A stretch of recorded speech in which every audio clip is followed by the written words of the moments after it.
welcome back to Off the Cuff. I'm Corey Knowles here this morning from the Daily Statesman. I'm here with my co-host, David Schell from First State Bank and Trust in Dexter. Hey, David, how you doing today? Good. Corey, how are you? Good. We've got a special guest with us this morning. Scott Kruse here is the principal at T.S. Hill Middle School and also the founder of 18 for Life. Tell us a little about 18 for Life. How did that get started? My brother and two of our best friends, we stood around a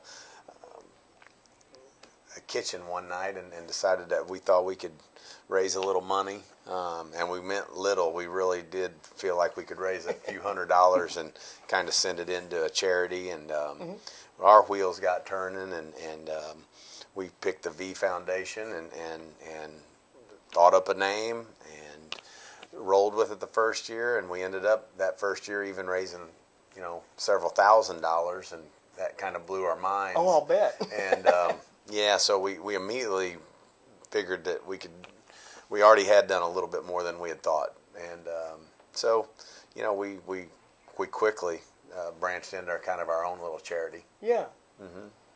That's great. How many years have you had the event now? We started in 2000. 2000. Yeah, so we're 11 years old. This summer will be our 12th event. That's fantastic. And just real proud of it.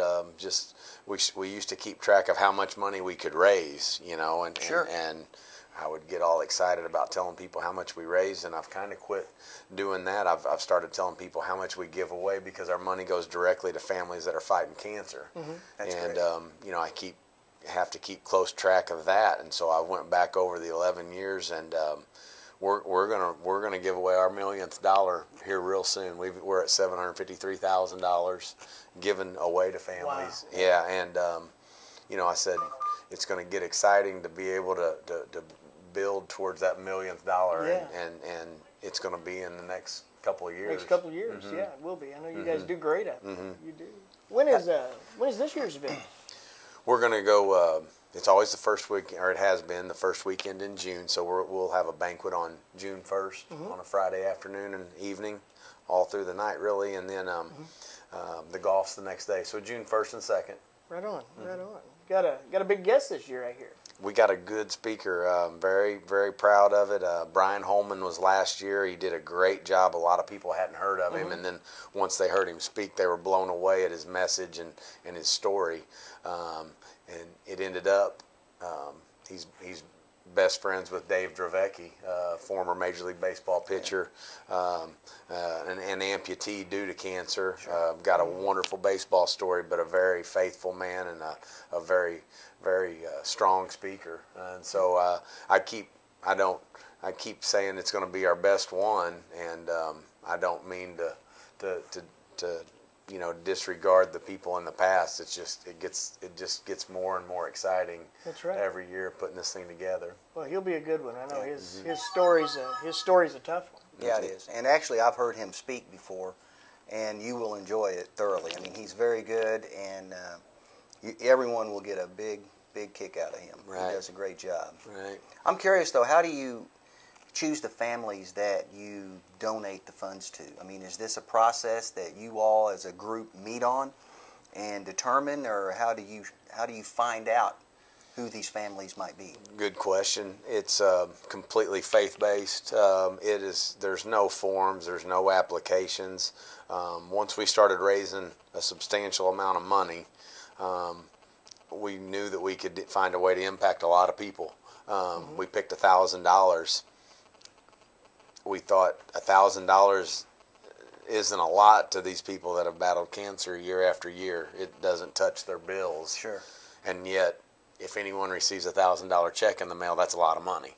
And we settled on the right amount, I feel, because it has allowed us to help a lot of families. But it's word of mouth. People have started. They hear about us. They know that we help people. They may not know exactly how it works. A lot of times they're blown away that I say, Sure. All I need is a name and address. There's no application, and honestly, there's no limitations. We're here to help people. So anyone that's come to our banquet, anyone that's sponsored our tournament, anyone that's heard about us at church or through a friend, now they come across a family member or a friend that's battling this stuff, and it's like, well, they find a way to get in touch, and I add their name to a list. They don't come off the list until we've helped them out. That's great. How far out have you? I mean, where did you touch someone at the furthest? The place that I know of would be New Mexico. And people will contact me with a family member and say, I play in your tournament every year, or I come to the banquet every year, and I'm going to ask, even though I'm assuming that, you probably stay within the county or the town. We quickly did away with boundaries. I remember the first few years, it was Steele to Cape to Charleston to Piedmont, and now it's just kind of gotten out of hand. If someone knows someone, that's all it takes. And it was an uncle of a guy that had golfed in our tournament every year. He said, my uncle's really struggling, and so that's fantastic. And that's what it is about. It doesn't matter where you're at, and it doesn't matter.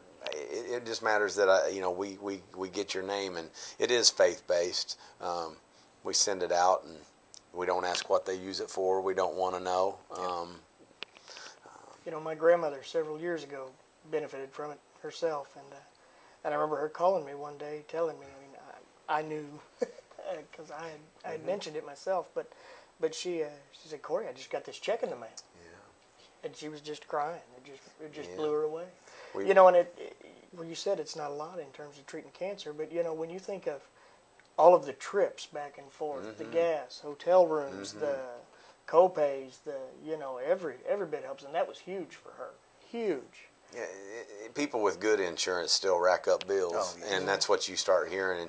And when they're giving me a name, all I truly do need is a name and an address. And even in telling me, they'll feel like they've got to justify all of this. And so I get the stories, and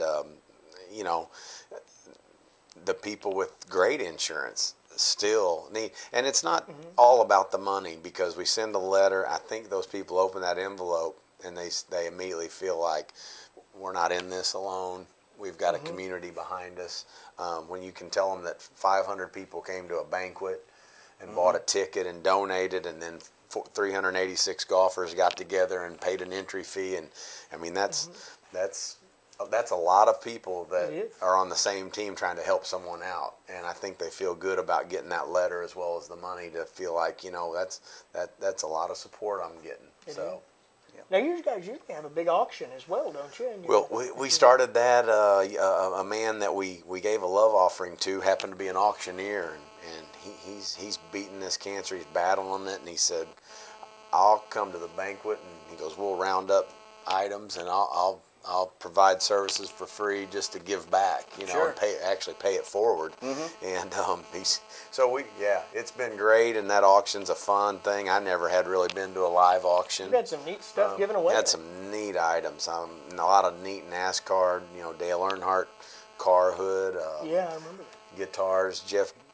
Keith Urban, Sheryl Crow, Charlie Daniels fiddle. It's been George Strait. It's been a neat part of the banquet, and we're going to continue that. We have a silent auction at the golf tournament, and so we just blessed to get a lot of people that run these things down or find a connection and get us something. So that's great. Now, how do you go about buying tickets if you're interested or entering the golf tournament? That's been the interesting thing, because the golf, we've got 86 teams of 4, and it's a one day, one course, and yet it's almost immediately full from the last year. And since it's blown up into this bigger deal, I always give the people that played the year before or attended the banquet the year before, I always give them the chance to come back. And that's just where I start. So as opposed to saying, hey, tickets are on sale, we've got people that travel from San Francisco, Oregon, North Carolina, Louisiana, Atlanta, Georgia, all the surrounding states, Tennessee, Kansas, Illinois. So instead of saying tickets are on sale, I owe it to those people that come every year to say, are you able to come again? So that's what I'm in the process of doing right now. I'm checking with people, and then that leaves me a little bit left over to say, okay, let's get rid of them. Let's invite, open it up. And they'll be gone in no time. And they are, and the space is so limited, and then the golf's the same way.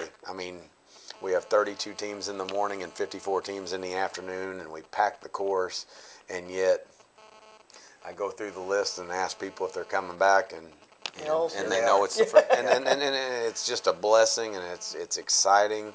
And then the downside is the more new people we get in to see this thing, the better. So it's kind of a tricky thing, you know. Yeah. May have to turn the golf into a 2-day event. I've been asked, and we've thought about it. It's such an overwhelming weekend that I haven't figured out that way yet. I know you guys run ragged for crazy. A while before. We start on Wednesday the week before, and we've got it all planned out, mapped out. We got a team of about, I'd say 50, 75 volunteers that do something that week. And Wednesday night, we start out at the country club, decorating, stuffing goodie bags. Like I said, our sponsors they bless us with all these neat things we can give our golfers. And Wednesday night through, Sunday morning at sometime during the night, we stop, and we kind of crash. And just fall over. Yeah, it's fun though. Now, if someone wanted to donate, how do they go about doing that? Oh, you actually can go to 18forlife.com and click a button, and that's been a new thing that not a lot of people, but it's been surprising how much money we've raised over the internet. It's simple. I'll bet it'll grow. Sure. That's growing. Our address is 705 Laurie Circle. So you mail in a simple personal donation, but that's what's good. We raise a lot of money just through people honoring or memorializing other people, and that's neat. We send out the acknowledgments for that. Yeah. We've got a ton of ways to sponsor our event. We've got whole sponsorships, which are pretty inexpensive, not a huge amount. We've all the way up to corporate, donations that are really nice and pay for a lot of our bigger bills. Yeah, sure. And then people donate a door prize item. They may know that they've got something that we could give away, or they may sponsor a whole prize. So there's a load of ways, and it's all appreciated. All adds up to a pretty nice event. You bet. Sounds like it. Now, actually, the banquet is on a Friday night? It is. Okay. It is. We'll have a little, happy hour, kind of, it's like a reunion. It's like a huge family reunion or a huge class reunion of about 400 people. And so when we open the doors, people start coming in there, and early. It's kind of hard to get them to quiet down when we need to start. But we eat a real good dinner. We have our guest speaker, and Dave Dervecki's going to speak, but also Bill Pippins Jr. is going to speak this year, and he's going to, his wife battled cancer for a long time. We've never had a caregiver talk about the battle that they go through. So I feel like this is going to be, a 1-2 punch, because Bill has got a great story. Karen had a great story. Everyone knows her. They either had her as a teacher, their kids had her as a teacher. They've worked with her. They've seen her in town. They've heard of her fight. And she was a quiet lady. I don't know that she ever would have said, "Yeah, I'll be a guest speaker to anything." And Bill put her story into words real well, and from a different perspective. And so we do that. We always put together a video. My friend David Robinson down in Atlanta is a great production guy with video, and he puts together a little tribute video and a little. You've seen them. They're fun. He does a good They're job. neat, and then we do the auction, and then our band. We got a little band together, and we always play a bunch of rock and roll music to end the night. That's right. And they kick us out and tell us to go home. So get ready for the morning. Get ready for in the morning. That's Well, right. Scott, I appreciate you coming Thank in, you, man. guys. This has been enjoyable. Thank you very much. Good to see I you. appreciate it. I appreciate Great it. event. We sure wish you the best this Thank you. year. Thank you. I'd like to thank everyone for tuning in to watch today off the cuff. Thank you for joining us, David and Scott, and we'll see you back here next week with another guest, and we'll have some more information for you on the website about how to help out with 18 for Life or be involved if you want to. Thanks for watching.